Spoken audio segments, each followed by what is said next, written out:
welcome back to the ARKAST Podcast, a podcast from the Arkansas Podcast Collaborative. And I'm Ty King, but with me is a special guest. You want to introduce yourself? I'm Claire Brown. Yep, I'm Claire Brown. Awesome. Thank you for being here, Claire. So you're going to be part of ARKAST, our festival that's happening this year in Central Arkansas. It's long, but you're going to be one of our main speakers at September 7th. It's hard for me to keep the dates straight. We've been working on getting everything organized. Yes. So, that's great. But so you're well known in the area, especially here in Central Arkansas, for a lot of things, right? Yeah. So, be careful who you ask. I know. Listen, you're on some of the news broadcasts, like we just talked about before we got started here. Yeah.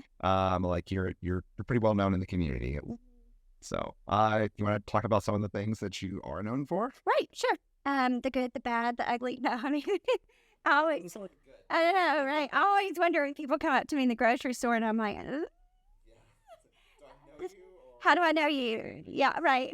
So I started selling real estate 22 years ago. My anniversary date actually is this week. And I started selling real estate to fund the life. And that's what it's done. I decided to do that to put myself through college and then stuck with it. And, I think, as we've discussed, that many people know me through Little Rock Power Women, which also started by something organically.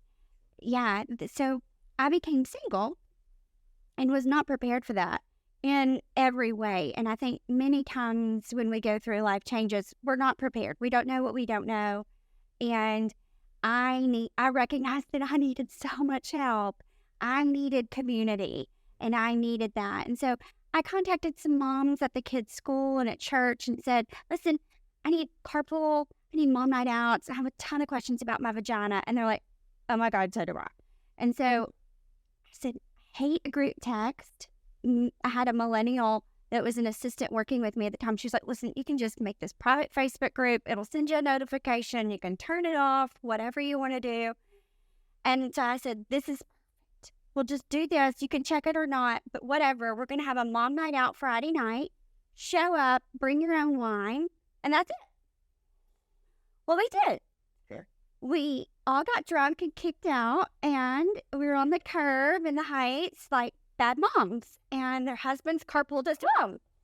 So evidently, that's what we all needed, whether we were single or married or separated or widowed or whatever the circumstance. And they then told all their friends, and they're like, you're not going to believe this. And so it went from just the 6 of us to over 1,500 in less than 3 weeks. And so 5 years later, we're now at almost 22,000 just here in Central Arkansas. The thing that people don't realize is that real estate is what drove everything, like you and I have discussed. And when all of this growth took off locally with Power Women, my personal growth was also taking off. And I was in business coaching much earlier than the group. And so I had the mentorship and the guidance of people much higher in growth and learning and connectivity and all these things than I did. And so them pouring into me at a high level allowed for my growth to explode. It's true. Who you surround yourself with really, really matters. It influences you, and it will show up. I mean, the handprints of that in everybody's journey are huge. And so I've been not only had their influence, but then their connectivity. And so that then allowed me to be recruited into many other positions. That then allowed me opportunity for trainings that I would have never had. And that then allowed me connectivity with people to interview them, to get to know them, have friendships, more influence, and more leadership opportunities and trainings that I would have never experienced all across the country, to then be able to be that vessel and that source for these women that were coming into this space. And so it was very divine. None of this I asked for. I didn't intend for any of this to happen, and yet it was all circling at the same time and very intentional, but I wasn't the one making it happen. Does that make sense? Yeah. Okay. So that's kind of, I'm a mother. Yeah. I'm a mother of 2 teenagers, which is one of the largest challenges of my life right now. And then I own a brokerage. I own a real estate brokerage. Like I said, real estate not only has funded everything financially, however, but emotionally, spiritually, business, intellectual, property, and all the things. It's really what has allowed me the growth to bring all this to the table for others. And then I also run Little Rock Power Women, which is where I launched the podcast, which is where I found my resources to write the book and publish the book. And then now Channel 4 called and asked me to do a segment for them every week. It's amazing. Yeah. And I saw your segment yesterday about keeping tabs on your children with electronic devices, right? Yeah. Human trafficking is now more prevalent than guns in our country as far as, I don't know how to phrase it, as far as violations, if you will. And so really we should focus more on the dangers and the protection of our children rather than, or in my opinion, I should say. Sure. Than how many people are owning guns and what they're doing with them, because the protection of our children and really where they're going and how they're getting there is far more dangerous right now than who's just picking up something to protect themselves sometimes. And yes, people misuse and they're bad apples in every bunch. Yeah. But I really feel that the attention of people taking our children right now is huge. Yes, absolutely. One is too many. Yeah. And I think my awareness of it is now also because my children are teenagers. They're online.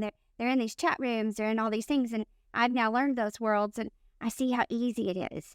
And they're so manipulative at their ages, emotionally. And so they'll feed into anything almost. They're so molding, and they're just little balls of clay. And they want to be seen and heard so desperately at those ages, which that never goes away for any of us. Right. But at those ages, it's very high up on the list. Yeah. I mean, you needed a support system after you started going into the real estate and developed into Power Women. I mean, it's same thing with children. Oh, yeah. When you're growing up, you need somebody to help you along the way, mentor you, and you learn from other people's mistakes and triumphs and what worked. Very much. Very much. So you cross so many different types of media. Seems like you're trying to hit them all. I don't know that I'm trying. It just comes. Right. Again, none of this was with my full intention. All I wanted was a carpool buddy and some mom night out. And then all this just came. Yeah. So it's been very clear to me that this is my path. This is my purpose. This was meant for what I was supposed to do. And I'm not just, but that's a minimization word. I am the vessel for it. And I'll take that calling. Right. So what made you want to branch out into podcasting? I want to get into that a little bit. Yeah. So I've always been a very curious person. I'm always one to question rather than just make a judgment, if you will. And those words can be very hot buttons right now. So I want to take a step back and say, when I say that, it's like, well, that is red. And I'll take a step back and go, what shade of red would that be? How did it get there? And who decided to put it there? And what can we change it to? And what good would that serve? And just ask a lot of questions around it rather than just accepting it as red. And it's just as simple as that. That's just how my mind works. So when I started seeing, I'm on the back end, on the administrative end. So I'm seeing these women join this group organically. I can see who's adding them. I can see if they're joining on their own, all these things, right? By the way, in the first couple of months that the group was taking off, there were so many members joining every day that Facebook shut us down 3 times. Yeah, because they viewed it as spam. And so we had to email them and say, hey, let us back up, please. So I saw these women joining and I recognized their names. I knew who they were. I had never met them. I did not know them in our community. And they were very influential, powerful women. Of course, living here my entire life, selling here for 22 years, I also knew where they lived in being in real estate. It's like I tell my children, I'm Google Maps. Yeah. Anywhere you go, I will know where you are, and I will pull you out by your underwear. So do not mess up without me knowing about it. Yes. And so, here these wonderful women are joining, and I'm like, hey, this is this, and this is this, and she lives here, and I want to sell her house.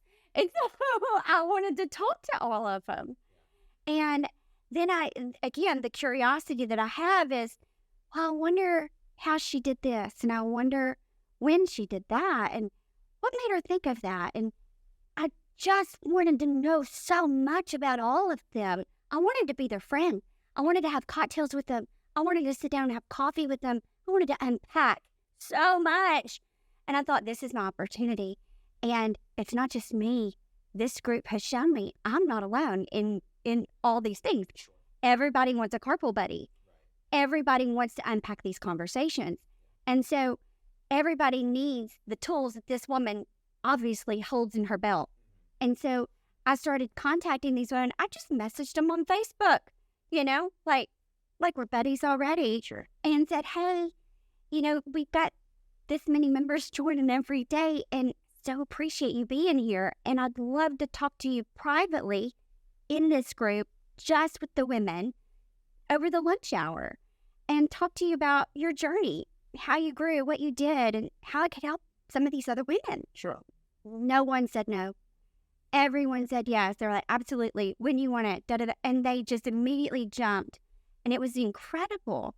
So every week within the group, every Friday or every Thursday at lunch, there would be a 30-minute interview live. It was live. And it was with an amazing woman in the C-suite position, executive director position, something like that, within our community here that has made huge impact strides for just women, children, others. I mean, whatever cause she's driven about, and how she's really pushing the envelope for others in our community. And then it was like, I could see the viewership. I could see the engagement. And it was like, this doesn't need to be just with women here. All of us need to know these things. Again, I'm going to go back to, I had built a huge network across the country. I also created Power Women of Real Estate. Well, that took off too. So now all of a sudden I've got 5,000 realtors that are female all across the country that are also the same growth mindset that I am, because we're in this network of coaching and all these things as well. And then not only that, most of them are much more productive and much more successful than I am, right? I have a lot to learn from all of them. And yet here I'm having these conversations that can help them too. So I'll launch a podcast because that's essentially what it's turned into. And then I'm able to share that Little Rock has so much to offer. Well, then these women across the country are like, well, you need to talk to the woman here. You need to talk to this woman. So then I'm starting to gain guests from all these other places across the country, from powerful women in their own right, who real estate's funding the life for them too. But these are their clients and their customers and their friends who are changing the world in their space. And they're like, you've got to leverage this powerful woman as well. And so then the voices start to get echoed everywhere about how we're all moving the pendulum at the grassroots. For sure. Mm-hmm.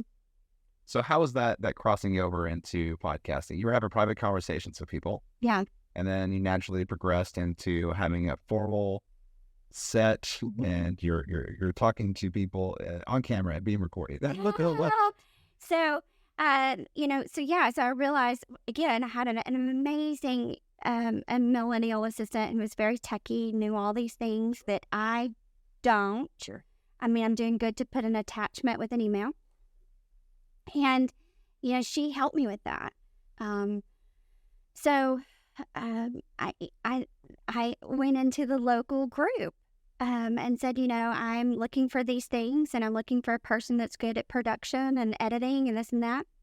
A woman locally, and I also needed logo design. Sure. That's where I found her.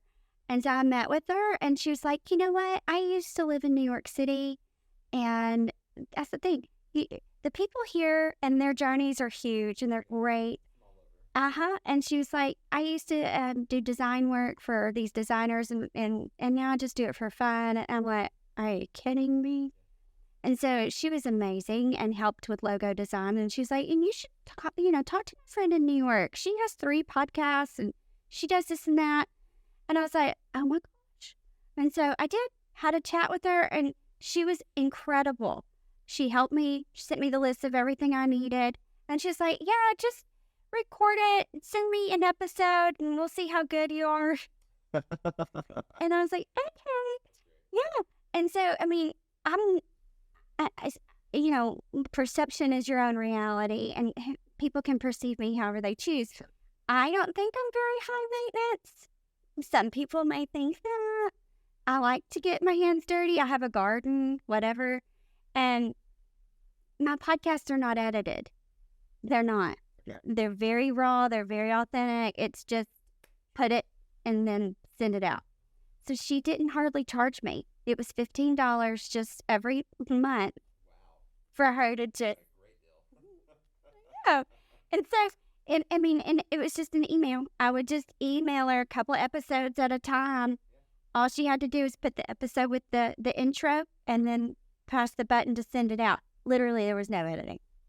Nothing. Yeah. So, and because I don't know how to do all the things, I was literally just paying for her to put it up on Libsyn, basically. Sure. So that's how I got started. And because I realized that what I'd built within the community was a podcast. Right. And so then I was like, okay, well, how do I do this a little bit more? And so I just reached out within the group, within the community, and said, hey, which one of y'all can help me with this and knows who to talk to for this? And who do you know? It's always the who. The who will help you further than any other question. And so that's how it launched. For sure. And did you start off with audio only? Audio only. Okay. And then you transitioned into video? Audio only at my kitchen table in my little townhouse. That's it. Just via Zoom, but still just audio, not video. Yeah. And so it was nice. Were you using, so the kind of equipment that you're using, what did you start off with? And this is where it gets fun because I don't know. Okay. I know that the microphone is silver and it says blue. Okay. It's a blue light. Yeah. Yeah. My computer's an Apple Mac and then I used Zoom. So you just plugged it in. It was plug and play. Uh-huh. No buttons or knobs to twist. You just plugged in. That's it. That's all I do. I told you I can do an attachment to an email, and that's it. Yeah. No, that's good. I mean, it shows that there's not. I think a lot of things that keep people from doing their own podcast is they think that there's a huge barrier to entry. Yeah. And that technically, most of it comes from the technical side. Yeah. It's like, well, I don't have the skills or I don't have the equipment. Mm-hmm. And like, it's so easy to, I mean, you can operate a phone. You can definitely record a podcast. That mindset limits people in almost everything. And so here's what I say to that. I also don't know how to change my oil. I know who to call for that too. And I take that to them. So just like, I want to do this, but I don't know about it, but I am certain I can find somebody who does. And so there is always a who. That's what I was saying. The who that you ask in life, whether it is in questioning an interview or there's finding something that you need of your next step, it's always going to be the best question. For sure. Because it's who do I need to surround myself with? Who can help me leverage this? Who helped you do this? Who? The who is always going to be the best. How did you pick your guests? And it's like, and you also don't have a journalism background, correct? No, you don't. Not degrees in home economics. There you go.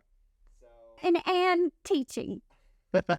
So that's interesting. Like, how did you pick your guests, and then how did you pick your interview style, or was it just a natural conversation? Oh, so I am very well trained in DVDs because that's what we all watch still, right? DVDs, right?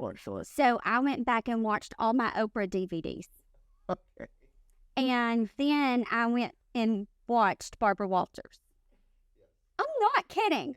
I swear. Yes, for real.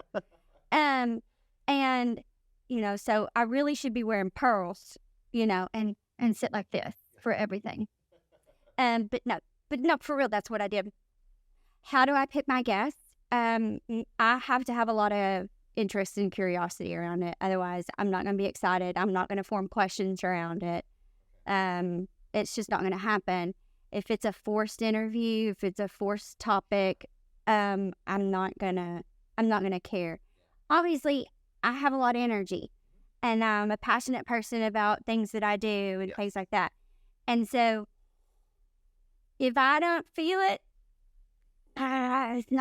you're gonna know it. It's hot or cold with me. Okay. And so, if I don't care about what you're doing, and it's not gonna be the benefit of my audience, then it's gonna come across. You're gonna know it.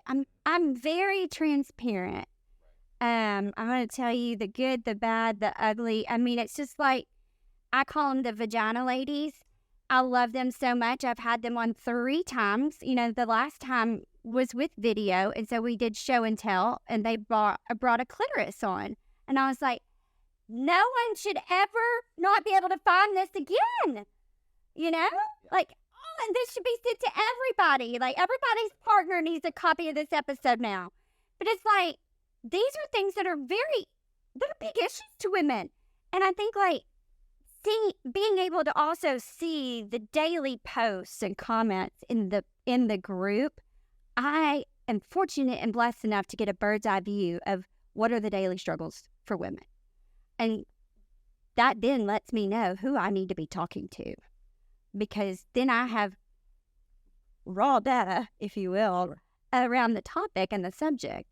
And so that fuels a lot of it too. Mm-hmm. So, and that's a good point. Having guests and content that you're passionate about. Yeah. So just starting a podcast because it might be just a hot button issue at the time. Mm-hmm. And like you have an episode on it, but you're not really into it. You're just trying to get those numbers. No. Like, it definitely comes across being dispassionate. So, yeah. Yeah, mm-hmm. We've had this, the same sort of similar issue with like speakers for our festival. I know that there is a big space that we're missing in sports. Sports is not my thing, and I always forget it. And I know that there are people that are doing it successfully. Maybe in Northwest we'll have somebody there, but I mean, I love to talk about cute boys in tight pants chasing balls, but that's a different reason. Yeah. I mean, that's referred to as color commentary. And so I can talk about sports. And I mean, I was cheerleaders, and I had not just cheerleaders, like, I had to pass the test to know the game before I could cheer. Like, so it wasn't just standing in a cute skirt. So I would love that. I was on the bus. Really? Yes. I was on the bus on their show, That's What She Said. It was so fun. So I think that is a need. Yeah. Yeah. And I'd love to talk to them about cute boys and tight pants. Sports fans will love that. I would love that. I would love that. I would love to do that. So hopefully you get a lot of networking out of this, the event that's coming up, and add to the other podcasters and speakers that are going to be there. Like learning from each other, growing from each other, which is what you're all about. That's why we really wanted to bring you in. Of course, you built an entire community. Yeah, podcast is only one part of it, what you do. But I think it's an important part for people and media, period, in Arkansas for us to be able to share our stories. Yeah. There's no barrier to entry hardly, it's really there. Yeah. And so if you can plug a mic. Just plug a mic in. Yeah. I mean, here in a studio like this, there's all these phone things for I don't know what they're called. What are these things called? What are these phone things called? So these are sound dampening panels. Okay. Sound dampening panels. Good. The phone things on the walls. Yeah. So, like, I know nothing about all the things. All I know is I want to talk to you. I want to unpack you. Yeah. Like, that's all I care about. That's all I want to do. And I think that makes good content. Yeah. And so all the pretties and all the things, like I said, I'm not really high maintenance. I'm not. I promise. Like, all the bells and whistles, I could care less. I really just want to get to the meat, and I want a Barbara Walters you. That's what I want. Yeah. Like, for real. No, for sure. And your content is number one. It has to be number one. Like whatever it is that you're recording, if you've got good content, good conversations that are happening, then anything else, I mean, people are willing to deal with. If you've got a washing machine sound in the background, you know what I mean? Right. Like they'll cut through bad audio just to get to the conversation. That's right. Yeah, absolutely. Yeah. So it's like, I interviewed Heather Baber Rowe, and she has an incredible story. They own 5 restaurants now. She started out homeless as a single mother, waiting tables, sending her son to friends' homes to get dinner every night because she wasn't able to feed him. Now she's feeding the masses. And, she's an alcoholic, in recovery, of course, and their restaurants are known for their amazing bars and their drinks that she has cultivated and all these things. And she continues to help her staff stay in recovery and be in recovery and all these things. But, to go from being so hungry to feeding the hungry, that stuff, I love those stories. And it fascinates me of what is it about someone that causes them to pull themselves up from the bootstraps when so many are not able to. And they get weighed down into the trenches. And then, so what is the difference? How do we find our boots and then put them on, pull them up, and then what keeps those in the trench to where they can't ever find their boots? Right. So there's that missing link. And so then those conversations I crave. And so finding that and then those stories, they're huge. For sure. And I would say that you're an extrovert. Is that safe to say? It is? Yeah. Yeah, I don't meet strangers. It drives my, it's funny because it drives my children crazy. And then at the same time, my son is the same way. I joke about the fact that he was 6 years old and I still had to put him in the grocery cart when we went to the grocery store because otherwise he would be 3 aisles over talking to someone, just saying, oh, what are you going to make with that? What are you doing with that? I'm like, Henry, get over here. We don't know them. You're going to go. So you talk about trafficking children. Just go to, I'm my son at the grocery store. Yeah. So when you started out, you were looking for sort of mentorship and learning from other people. How does it feel transitioning from that to being such, like a regular icon? Oh, those are big words and I don't like them and they are not accurate. But the word just. Yeah. They say, I am doing this. And so you are doing a lot of things. You are RK, giving tips to people. You are on the podcast, or you're running the Power Women groups, and you want to grow it nationally to where your website says you want one in every city. I do. That's ambitious. And you started this. It is. Yeah. You're like, oh, it can absolutely happen. But I'm just to say that you want to be in every city in the country. No, I don't. That's huge. What about you? Yeah. A group of that. Right. But you started the original. Yep. And so lots of people do look up to you. So how does it feel being the person that other people are seeking out now? When you started off doing the same thing, you were seeking out other people to learn from them, but now they want to learn from you. I don't focus on that. And so what I've learned is that people are watching you when you don't even know it. Sure. And so I now recognize that people were watching me prior to any and all of this, and I never knew it. And people were watching all of us, and we don't even know it. And so there are people looking at us, whether we're on television, whether we have a podcast, whether we're selling real estate and our name's on a sign. It does not matter who you are, what you do. There is always someone looking at you. And titles don't matter. Don't ever mistake movement for achievement. Ever. And so I don't think about it. If you think about it, it gets heavy. And it weighs you down, and then you're not effective, and you help no one. And so I don't know else how to answer that, Ty, except that I don't think about that. If I think about that, then I've missed the mark. Truly. Because if I think about, oh, these people look up to me, that's ego-driven. And I don't think about that. What I do think about is each message, each reach out of, I'm in an abusive situation. I'm starting a different account so that I can get out. What do I do? Who do I contact? I know you don't know me and all these. I'm in the group. I do think about the hundreds that we've helped get out of any and all of the situations, whatever they may be, whether it's domestic abuse, whether it's homelessness, whether it's therapy for their children, whatever it is. But I don't think of them looking at me for that, because it's not me. It's what the group has become. It's the resources that they're there for them. It has nothing to do with me. Again, that group took off and became what it was on its own.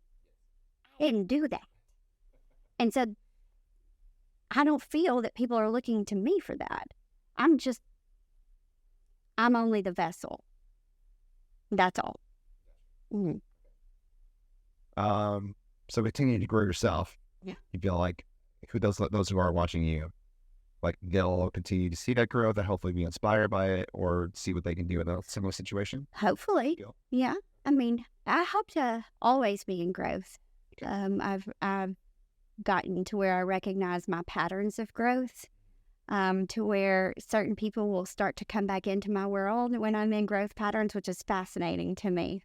It's like, wow, I haven't heard from you, and that's why I'm in growth again. My sleep patterns also tell me when I'm in growth again.